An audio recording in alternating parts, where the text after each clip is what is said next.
एक एमएलए के गाड़ी के ऊपर दिन दहाड़े ऐसा जानलेवा हमला होना ये राज्य के लिए बहुत हानिकारक चीज है। इसी उनको मैं आपके माध्यम से कहना चाहता हूँ कि अगर भिड़ना है तो 1 to 1 भिड़े। राष्ट्रवादी कांग्रेस पार्टी शरद चंद्र पवार गठ हमेशा तुम्हारे हमले के लिए तैयार रहेगा। ऐसा मतलब पीछे से आके हमला ना करे। तुम लोग को भिड़ना है तो 1 to 1 भिड़े।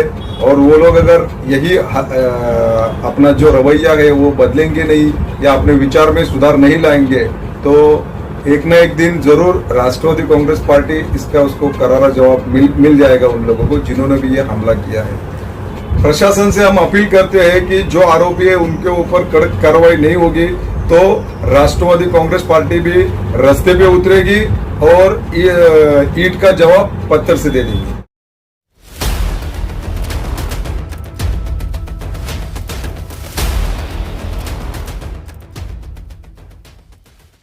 जीवन भाई, आज जिस तरह अवार्ड साहब की गाड़ी पर हमला हुआ है और आने कई दिनों से ये एक बयान को लेकर विवाद चल रहा था जिस पर अवार्ड साहब ने माफी मांगने से मना किया था, पर आज उनकी गाड़ी पर हमला हुआ और ऐसा बताया जा रहा है कि आरोपी पकड़े गए हैं। तो क्या कहना चाहेंगे आप? एक कट्टर समर्थक है अवार्ड साहब के, तो क्या कहेंगे आप?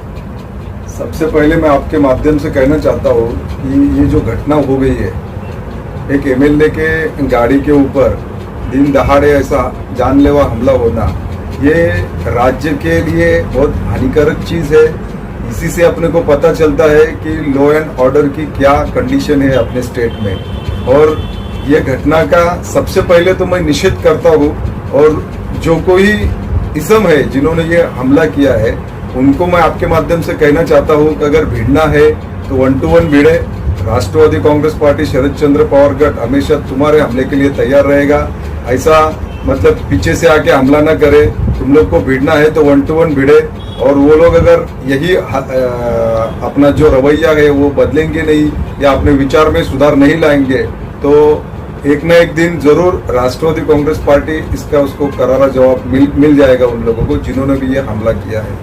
आपको नहीं लगता इसमें सुरक्षा की बड़ी चूक है? जिस तरह के उन पर धमकी दी जा रही थी उनको मारने की और आज हमला होने के बाद सुरक्षा में कमी दिखी है आप लोगों को, तो राष्ट्रवादी किस तरह अवार्ड साहब की सुरक्षा करेगी? देखिए, उनकी सुरक्षा में जो कमी है वो साफ इसमें दिखाई दे रही है।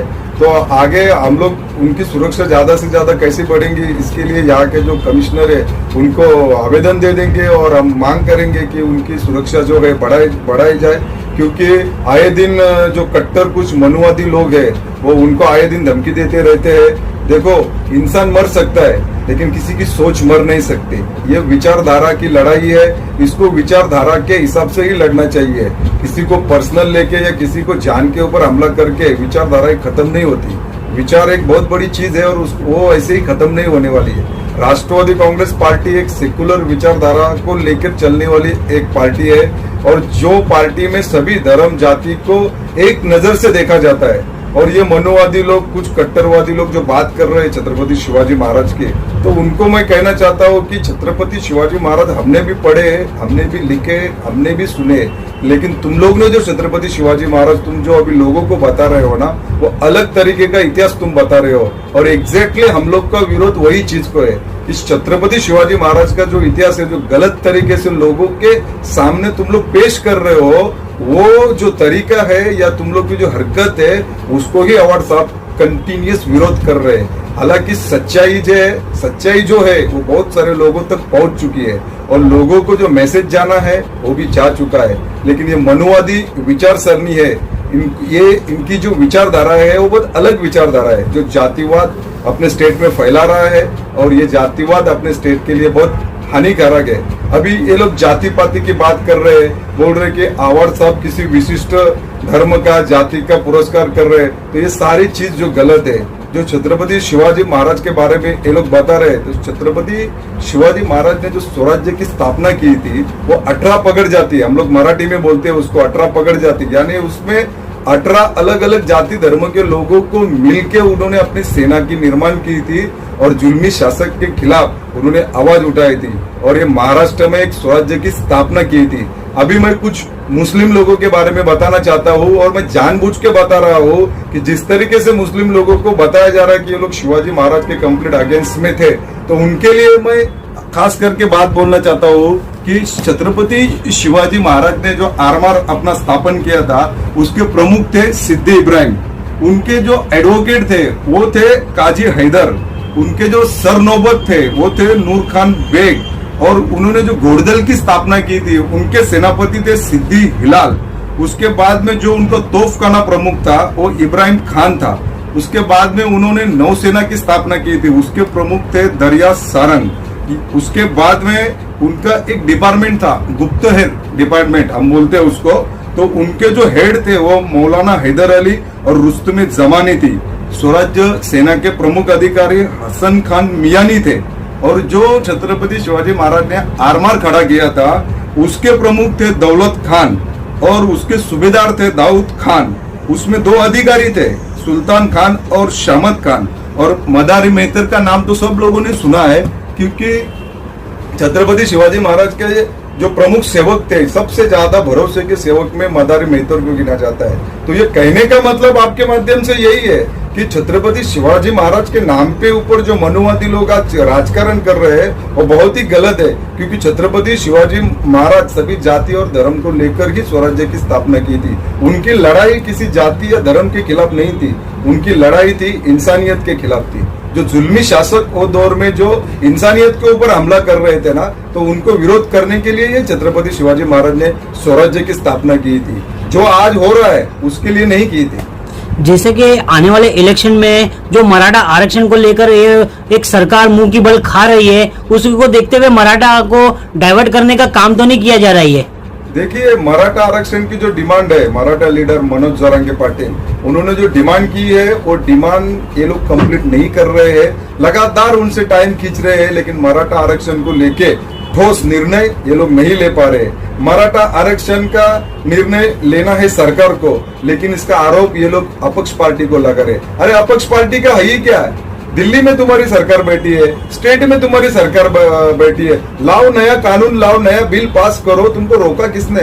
इनकी नीयत साफ है कि इनको मराठा आरक्षण देना नहीं है, बस पब्लिक को घुमाना है। उन लोगों ने एक आरोप भी लगाया है कि व्हाट्सएप पर ये पाकिस्तानी समर्थन का सपोर्ट करते हैं कि ये पाकिस्तान, अगर पाकिस्तानी का सपोर्ट करते हैं तो पाकिस्तान चले जाना चाहिए व्हाट्सएप को। देखिए, ये सरकार के जो मनुवादी लोग हैं, जो बीजेपी की विचार सरणी है, वो सब लोग जानते हैं उनके खिलाफ कोई जाएगा ना तो उसको पाकिस्तानी बोलते हैं। और ये ज्यादा दिन नहीं चलने वाला है, महाराष्ट्र में तो नहीं चलने वाला है। लोकसभा के इलेक्शन में अभी आपने देखा है कि बीजेपी और उनके अन्य दल किस तरीके से मुंह के बल गिर चुके हैं। कल जैसे कि मुमरा थाना में आज बंद किया गया था और रास्ता जाम कर दिया गया था, व्हाट्सएप के समर्थन में सड़कें बंद की गई थी। और कल उन्होंने ऐलान भी किया एनसीपी तरफ से कल बाईपास बंद किया जाएगा। तो क्या ग्रामीण के तरफ से आप लोगों भी उसमें बंद में साथीदार हो गए? हाँ, 14 गांव राष्ट्रवादी कांग्रेस पार्टी और कल्याण ग्रामीण की तरफ से मैं ये डिक्लेयर कर रहा हूँ कि जो भी आंदोलन उन्होंने घोषित किया है मुमरा कलवा विधानसभा के लोगों ने, उनको हमारा पूर्णतः पाटिंबा है। हम लोग 100% उनके आंदोलन में शामिल होंगे, क्योंकि अवार्ड साहब के ऊपर जो हुआ है बहुत ही गलत हुआ है और ऐसे हमले का हम लोग निषेध करते हैं। लॉ एंड ऑर्डर को लेकर क्या कहेंगे? लॉ एंड ऑर्डर देखिए, थाना जिला की लॉ एंड ऑर्डर एकदम ढिसाल हो चुकी है, गल चुकी है। क्योंकि ये 3 महीने के अंदर में हमारी जो बहन है अक्षता मात्रे, जिनके ऊपर कल्याण पाटा शीलपाटा में पुजारी लोगों ने एक रेप करके उनकी हत्या की गई थी, वो घटना को 2 महीना नहीं हो रहा है। तो उसके बाद में उरन में भी एक हमारी बहन है, उनके ऊपर भी सेम इंसिडेंट, जैसे अक्षता मात्रे के ऊपर जो इंसिडेंट हुआ वही सेम इंसिडेंट उनके ऊपर भी हुआ है। तो सरकार क्या कर रही है? तो ये जो घटनाएं है अभी कुछ मतलब रुकने का नाम नहीं ले रहे। अभी सत्ताधारी गढ़ के आमदार है अमोल मिटकरी, उनके घर में, उनके ऑफिस में जाके गाड़ियां तोड़ी गई है कुछ गुंडों लोगों की तरफ से। तो अभी तक उनको अरेस्ट नहीं हुए।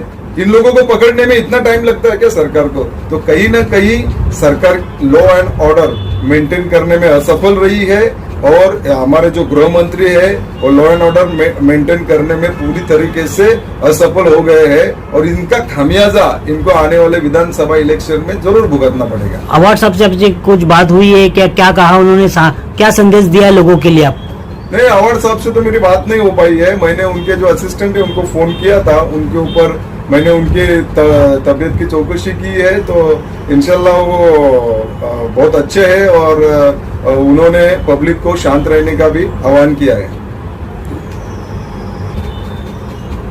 प्रशासन से हम अपील करते हैं कि जो आरोपी है उनके ऊपर कड़क कार्रवाई नहीं होगी तो राष्ट्रवादी कांग्रेस पार्टी भी रास्ते पे उतरेगी और ईंट का जवाब पत्थर से दे देगी। हमारे चैनल को सब्सक्राइब करें, बेल आइकन जरूर प्रेस करें हमारी न्यू वीडियो सबसे पहले